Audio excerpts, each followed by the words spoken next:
മാനവ ചരിത്രത്തെ മാറ്റിമറിച്ച ഏറ്റവും വലിയ സായുധ പോരാട്ടങ്ങളിലൊന്നായിരുന്നു ഒന്നാം ലോക മഹായുദ്ധം. 1914 മുതൽ 1918 വരെ നീണ്ടുനിന്ന ഈ യുദ്ധം പ്രധാനമായും യൂറോപ്പിലാണ് നടന്നതെങ്കിലും ലോകത്തിന്റെ വിവിധ ഭാഗങ്ങളിലുള്ള രാജ്യങ്ങൾ ഇതിൽ പങ്കാളികളായി. യുദ്ധം പ്രധാനമായും രണ്ട് വലിയ ശക്തികൾ തമ്മിലായിരുന്നു. അലൈഡ് പവേഴ്സും സെൻട്രൽ പവേഴ്സും ആയിരുന്നു അത്. ബ്രിട്ടൻ, ഫ്രാൻസ്, റഷ്യ എന്നിവരായിരുന്നു തുടക്കത്തിൽ അലൈഡ് പവേഴ്സിൽ ഉണ്ടായിരുന്നത്. പിന്നീട് ഇറ്റലിയും 1917 അമേരിക്കയും ഈ സഖ്യത്തിന്റെ ഭാഗമായി. ജർമ്മനി, ഓസ്ട്രിയ ഹംഗറി സാമ്രാജ്യം, ഓട്ടോമൻ സാമ്രാജ്യം, ബൾഗേറിയ എന്നിവരായിരുന്നു സെൻട്രൽ പവേഴ്സിൽ ഉണ്ടായിരുന്നത്. യുദ്ധത്തിന്റെ പ്രധാന കാരണങ്ങൾ സാമ്രാജ്യത്വവും സൈനികവൽക്കരണവും രഹസ്യ സഖ്യങ്ങളും ഒക്കെയായിരുന്നു. ഏഷ്യയിലെയും ആഫ്രിക്കയിലെയും രാജ്യങ്ങളെ കോളനികളാക്കി മാറ്റാൻ യൂറോപ്യൻ ശക്തികൾ തമ്മിൽ വലിയ മത്സരമുണ്ടായിരുന്നു. തങ്ങളുടെ ശക്തി വർദ്ധിപ്പിക്കാനായി ഓരോ രാജ്യവും വലിയ തോതിൽ ആയുധങ്ങളും സൈന്യവും ശേഖരിച്ചു വെച്ചു. രാജ്യങ്ങൾ പരസ്പരം രഹസ്യമായി ഉണ്ടാക്കിയ സൈനിക കരാറുകൾ കാരണം രണ്ട് രാജ്യങ്ങൾ തമ്മിലുള്ള പ്രശ്നം ലോകമഹായുദ്ധമായി മാറാൻ കാരണമായി. യുദ്ധം തുടങ്ങാൻ പെട്ടെന്നുണ്ടായ കാരണം 1914 ജൂൺ 28 ഓസ്ട്രിയയിലെ ഫ്രാൻസ് ഫെർഡിനാൻഡ് രാജകുമാരനെയും ഭാര്യയെയും സരാജേവോയിൽ വെച്ച് ഒരു സെർബിയൻ തീവ്രവാദി വെടിവെച്ചു കൊന്നു. ഇതിനെ തുടർന്ന് ഓസ്ട്രിയ സെർബിയയ്ക്കെതിരെ യുദ്ധം പ്രഖ്യാപിച്ചതോടെ ഒന്നാം ലോക മഹായുദ്ധത്തിന് തുടക്കമായി. ഒന്നാം ലോക മഹായുദ്ധം അതുവരെ ലോകം കണ്ടിട്ടുള്ളതിൽ വെച്ച് ഏറ്റവും മാരകമായ ആയുധങ്ങൾ ഉപയോഗിച്ച ഒന്നായിരുന്നു. മെഷീൻ ഗണ്ണുകൾ, ടാങ്കുകൾ, യുദ്ധവിമാനങ്ങൾ, അന്തർവാഹിനികൾ, മാരകമായ വിഷവാതകങ്ങൾ എന്നിവ ആദ്യമായി വലിയ തോതിൽ ഉപയോഗിക്കപ്പെട്ടു. സൈനികർ മണ്ണിൽ വലിയ കിടങ്ങുകൾ കുഴിച്ച് അതിൽ താമസിച്ച് യുദ്ധം ചെയ്യുന്ന കിടങ്ങ് യുദ്ധമുറ അഥവാ ട്രെഞ്ച് വാർഫെയർ ഈ യുദ്ധത്തിന്റെ പ്രധാന പ്രത്യേകതയായിരുന്നു. 1917 റഷ്യയിലെ വിപ്ലവം കാരണം അവർ യുദ്ധത്തിൽ നിന്ന് പിന്മാറിയെങ്കിലും അതേ വർഷം അമേരിക്ക അലൈഡ് പവേഴ്സിന്റെ ഭാഗമായി യുദ്ധത്തിൽ പങ്കുചേർന്നത് നിർണായകമായി. സാമ്പത്തികമായും സൈനികമായും തകർന്ന ജർമ്മനിയും സഖ്യകക്ഷികളും ഒടുവിൽ 1918 നവംബർ 11 യുദ്ധം അവസാനിപ്പിക്കാൻ തയ്യാറായി കീഴടങ്ങി. യുദ്ധത്തെ തുടർന്ന് German, Russian, Austro Hungarian, Ottoman എന്നീ 4 വലിയ സാമ്രാജ്യങ്ങൾ തകർന്നുപോയി. 1919 ഒപ്പുവെച്ച വേഴ്സായി കരാറിലൂടെ യുദ്ധത്തിന്റെ പൂർണ്ണ ഉത്തരവാദിത്വം ജർമ്മനിയുടെ മേൽ ചുമത്തപ്പെടുകയും അവർക്ക് വലിയ സാമ്പത്തിക പിഴയും ഭൂമിയും നഷ്ടപ്പെടുകയും ചെയ്തു. ഇതാണ് പിൽക്കാലത്ത് രണ്ടാം ലോകമഹായുദ്ധത്തിന് കാരണമായത്. ഭാവിയിൽ ഇത്തരം യുദ്ധങ്ങൾ ഒഴിവാക്കാനായി ലീഗ് ഓഫ് നേഷൻസ് എന്ന അന്താരാഷ്ട്ര സംഘടന രൂപീകരിച്ചു. ഇതാണ് പിന്നീട് ഐക്യരാഷ്ട്രസഭയായി മാറിയത്. ഇന്ത്യ ബ്രിട്ടീഷ് ഭരണത്തിന് കീഴിലായിരുന്നതിനാൽ ലക്ഷക്കണക്കിന് ഇന്ത്യൻ സൈനികരും ബ്രിട്ടീഷ് സൈന്യത്തിന്റെ ഭാഗമായി ഈ യുദ്ധത്തിൽ പങ്കെടുത്തിരുന്നു.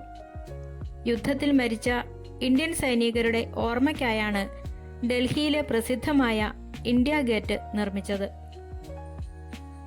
ഒന്നാം ലോക മഹായുദ്ധത്തിൽ ഇന്ത്യ നേരിട്ട് ഒരു കക്ഷിയായിരുന്നില്ലെങ്കിലും അന്നത്തെ ബ്രിട്ടീഷ് ഭരണത്തിന് കീഴിൽ ഏറ്റവും വലിയ സൈനിക സാമ്പത്തിക പങ്കാളിത്തം നൽകിയ രാജ്യങ്ങളിലൊന്നായിരുന്നു ഇന്ത്യ. സ്വന്തം രാജ്യത്തിനു വേണ്ടിയല്ലാതെ ലോകത്തിന്റെ വിവിധ ഭാഗങ്ങളിൽ ബ്രിട്ടീഷ് പതാകയ്ക്ക് കീഴിൽ പോരാടി ജീവൻ വെടിഞ്ഞത് ലക്ഷക്കണക്കിന് ഇന്ത്യൻ സൈനികരാണ്. ഏകദേശം 13 ലക്ഷത്തിലധികം ഇന്ത്യൻ സൈനികരാണ് യുദ്ധത്തിൽ പങ്കെടുത്തത്. ഇതിൽ പോരാളികളും അല്ലാത്തവരും ഉൾപ്പെടുന്നു. അക്കാലത്ത് ലോകത്തിലെ ഏറ്റവും വലിയ സന്നദ്ധ സൈന്യം ഇന്ത്യയുടേതായിരുന്നു. യുദ്ധരംഗത്തെ അസാധാരണമായ ധീരതയ്ക്ക് ഇന്ത്യൻ സൈനികർക്ക് 11 വിക്ടോറിയ ക്രോസ് ബഹുമതികൾ ലഭിച്ചു. ബ്രിട്ടീഷ് സൈന്യത്തിലെ ഏറ്റവും ഉയർന്ന ധീരതാ പുരസ്കാരമാണിത്. പണമായും യുദ്ധസാമഗ്രികളായും കോടിക്കണക്കിന് രൂപയാണ് ഇന്ത്യ ബ്രിട്ടന് നൽകിയത്. വസ്ത്രങ്ങൾ, ധാന്യങ്ങൾ, ചണം, കൽക്കരി, മൃഗങ്ങൾ എന്നിവയും വൻതോതിൽ കയറ്റി അയച്ചു. ഇന്ത്യൻ സൈനികർ യൂറോപ്പിലെ കൊടും തണുപ്പിലും മിഡിൽ ഈസ്റ്റിലെ ചുട്ടുപൊള്ളുന്ന മണലാരണ്യങ്ങളിലും ഒരുപോലെ ധീരമായി പോരാടി. യുദ്ധം തുടങ്ങിയ 1914 തന്നെ ഇന്ത്യൻ എക്സ്പെഡീഷണറി ഫോഴ്സ് ഫ്രാൻസിലെത്തി. ജർമ്മൻ സൈന്യത്തിന്റെ മുന്നേറ്റം തടയുന്നതിൽ ഇന്ത്യൻ സൈനികർ നിർണായക പങ്കുവഹിച്ചു. ഫസ്റ്റ് ബാറ്റിൽ ഓഫ് യപ്രസ്, നെവേ ചാപ്പൽ എന്നീ ക്രൂരമായ യുദ്ധങ്ങളിൽ ഇന്ത്യൻ സൈന്യം പങ്കെടുത്തു. യൂറോപ്പിലെ കഠിനമായ തണുപ്പും ട്രെഞ്ചുകളിലെ ജീവിതവും അവർക്ക് അപരിചിതമായിരുന്നിട്ടും അവർ പിടിച്ചു നിന്നു. ഒന്നാം ലോക മഹായുദ്ധത്തിൽ ഏറ്റവും കൂടുതൽ ഇന്ത്യൻ സൈനികർ പോരാടിയത് ഇന്ന് ഇറാഖ് എന്നറിയപ്പെടുന്ന അന്നത്തെ മെസപ്പൊട്ടോമിയയിലാണ്. ഓട്ടോമൻ സാമ്രാജ്യത്തിനെതിരെ ബ്രിട്ടീഷ് എണ്ണപ്പാടങ്ങൾ സംരക്ഷിക്കുക എന്നതായിരുന്നു ഇവരുടെ ചുമതല. ബാഗ്ദാദ് പിടിച്ചടക്കിയതിൽ ഇന്ത്യൻ സൈന്യത്തിന് വലിയ പങ്കുണ്ട്. ഓട്ടോമൻ സാമ്രാജ്യത്തിന്റെ ഹൃദയഭാഗത്തേക്ക് സഖ്യകക്ഷികൾ നടത്തിയ വലിയൊരു സൈനിക നീക്കമായിരുന്നു ഗല്ലിപ്പൊലി യുദ്ധം. ഇവിടെയും നിരവധി ഇന്ത്യൻ സൈനികർ, പ്രത്യേകിച്ച് ഗൂർഖകളും സിഖ് റെജിമെന്റുകളും പോരാടുകയും വലിയ നാശനഷ്ടങ്ങൾ നേരിടുകയും ചെയ്തു. സൂയസ് കനാൽ സംരക്ഷിക്കുന്നതിനായി ഈജിപ്തിലും പലസ്തീനിലും ഇന്ത്യൻ സൈന്യത്തെ വിന്യസിച്ചിരുന്നു.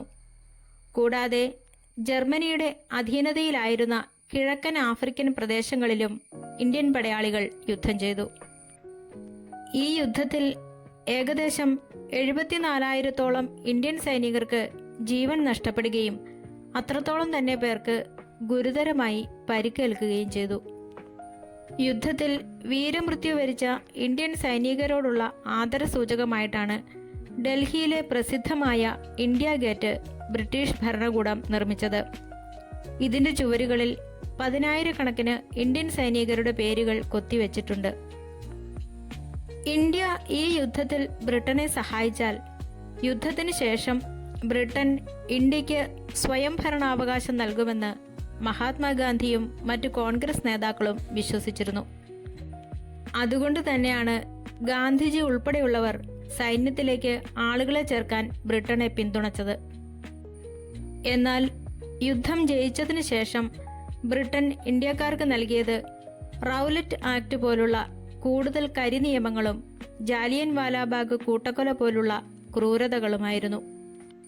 ഇതാണ് പിൽക്കാലത്ത് ഇന്ത്യൻ സ്വാതന്ത്ര്യ സമരത്തെ കൂടുതൽ ശക്തമാക്കാൻ കാരണമായത്. ഒന്നാം ലോക മഹായുദ്ധം കേവലം ഒരു യുദ്ധമായിരുന്നില്ല. അത് മനുഷ്യചരിത്രത്തെയും ലോകക്രമത്തെയും പൂർണ്ണമായി മാറ്റിമറിച്ച ഒരു മഹാവിപത്തായിരുന്നു. രാഷ്ട്രീയ ഭൂപടങ്ങൾ മാറിയതു മുതൽ മനുഷ്യന്റെ ചിന്താഗതികളെയും ദൈനംദിന ജീവിതത്തെയും വരെ ഈ യുദ്ധം ആഴത്തിൽ സ്വാധീനിച്ചു. യുദ്ധത്തിന്റെ ഏറ്റവും വലിയ അനന്തരഫലം നൂറ്റാണ്ടുകളായി ലോകം ഭരിച്ചിരുന്ന 4 വൻ സാമ്രാജ്യങ്ങളുടെ തകർച്ചയായിരുന്നു.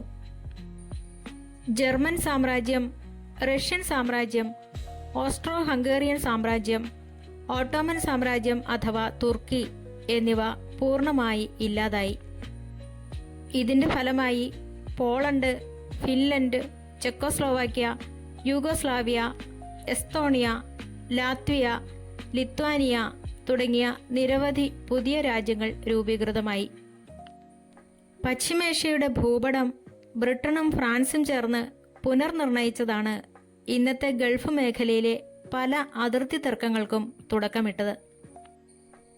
97 ലക്ഷം സൈനികരും 89 ലക്ഷത്തോളം സാധാരണക്കാരും ഉൾപ്പെടെ ഏകദേശം 2 കോടിയോളം ആളുകൾ യുദ്ധത്തിൽ കൊല്ലപ്പെട്ടു.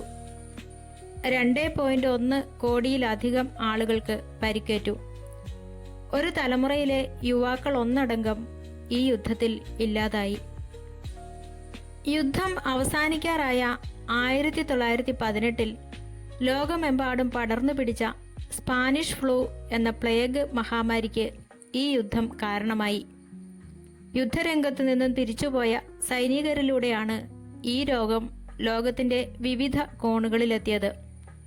ഇത് ലോകത്താകമാനം 5 കോടിയോളം ആളുകളുടെ ജീവനെടുത്തു. കൺമുന്നിൽ കൂട്ടമരണങ്ങൾ കണ്ട ലക്ഷക്കണക്കിന് സൈനികർ ഷെൽ ഷോക്ക് എന്ന കടുത്ത മാനസിക രോഗത്തിന് അടിമകളായി. യുദ്ധത്തിൽ പങ്കെടുത്ത രാജ്യങ്ങളെല്ലാം കടുത്ത സാമ്പത്തിക പ്രതിസന്ധിയിലായി. യുദ്ധച്ചെലവുകൾ കാരണം യൂറോപ്യൻ രാജ്യങ്ങൾ വലിയ കടക്കണിയിലായി. ജർമ്മനിയിൽ കടുത്ത വിലക്കയറ്റവും പണപ്പെരുപ്പവും ഉണ്ടായി. ഒരു കഷ്ണം റൊട്ടി വാങ്ങാൻ പോലും വലിയൊരു ബാഗ് നിറയെ പണവുമായി പോകേണ്ട അവസ്ഥയായിരുന്നു. ഈ ആഗോള സാമ്പത്തിക തകർച്ചയാണ് പിൽക്കാലത്ത് 1929 മഹാമാന്ദ്യത്തിലേക്ക് ലോകത്തെ നയിച്ചത്. യുദ്ധം സമൂഹത്തിൽ സ്ത്രീ ശാക്തീകരണം എന്ന വലിയൊരു നല്ല മാറ്റത്തിനും കാരണമായി. പുരുഷന്മാർ കൂട്ടത്തോടെ യുദ്ധമുന്നണിയിലേക്ക് പോയപ്പോൾ അതുവരെ വീടുകളിൽ ഒതുങ്ങിക്കൂടിയിരുന്ന സ്ത്രീകൾ ഫാക്ടറികളിലും ഓഫീസുകളിലും ബാങ്കുകളിലും ജോലി ഏറ്റെടുത്തു. ഇത് സ്ത്രീകളുടെ സാമ്പത്തിക സ്വാതന്ത്ര്യം വർദ്ധിപ്പിച്ചു. യുദ്ധത്തിന് ശേഷം പല രാജ്യങ്ങളും, ഉദാഹരണത്തിന് ബ്രിട്ടൻ, അമേരിക്ക പോലുള്ളവ, സ്ത്രീകൾക്ക് വോട്ടവകാശം നൽകാൻ നിർബന്ധിതരായി. യുദ്ധം ജയിക്കാനുള്ള മത്സര ഓട്ടത്തിൽ സാങ്കേതിക വിദ്യ അതിവേഗം വളർന്നു. യുദ്ധവിമാനങ്ങൾ, ടാങ്കുകൾ, അന്തർവാഹിനികൾ, റേഡിയോ, ടെലഗ്രാഫ് എന്നിവ പോലുള്ള അത്യാധുനിക ആശയവിനിമയ സംവിധാനങ്ങൾ വലിയ തോതിൽ വികസിച്ചു. പരിക്കേറ്റ ലക്ഷക്കണക്കിന് സൈനികരെ ചികിത്സിക്കേണ്ടി വന്നതുകൊണ്ട് വൈദ്യശാസ്ത്ര രംഗത്ത് വലിയ പുരോഗതിയുണ്ടായി. ആദ്യമായി വലിയ തോതിൽ രക്തബാങ്കുകൾ സ്ഥാപിക്കപ്പെട്ടു. പ്ലാസ്റ്റിക് സർജറി രീതികൾ വികസിച്ചു. എക്സ്റേ സംവിധാനങ്ങൾ യുദ്ധഭൂമിയിൽ വ്യാപകമായി ഉപയോഗിച്ചു. യൂറോപ്യൻ ശക്തികൾ തകർന്നപ്പോൾ യുദ്ധത്തിൽ നിന്ന് വലിയ സാമ്പത്തിക ലാഭമുണ്ടാക്കിയ അമേരിക്ക ലോകത്തിലെ ഏറ്റവും വലിയ സാമ്പത്തിക സൈനിക ശക്തിയായി ഉയർന്നു വന്നു. റഷ്യയിലുണ്ടായ വിപ്ലവത്തെ തുടർന്ന് ലോകത്തിലെ ആദ്യത്തെ കമ്മ്യൂണിസ്റ്റ് ഭരണകൂടമായ സോവിയറ്റ് യൂണിയൻ നിലവിൽ വന്നു. ഇത് ലോകരാഷ്ട്രീയത്തെ 2 ചേരികളാക്കി മാറ്റുന്നതിന് അടിത്തറയിട്ടു. ചുരുക്കത്തിൽ, ഒന്നാം ലോക മഹായുദ്ധം വരുത്തിവെച്ച നാശനഷ്ടങ്ങളും ജർമ്മനിയോട് കാണിച്ച വേഴ്സായി കരാർ പോലുള്ള ക്രൂരമായ പ്രതികാര നടപടികളുമാണ് വെറും 20 വർഷങ്ങൾക്ക് ശേഷം ഇതിലും ഭീകരമായ 2ാം ലോക മഹായുദ്ധത്തിലേക്ക് ലോകത്തെ നയിച്ചത്.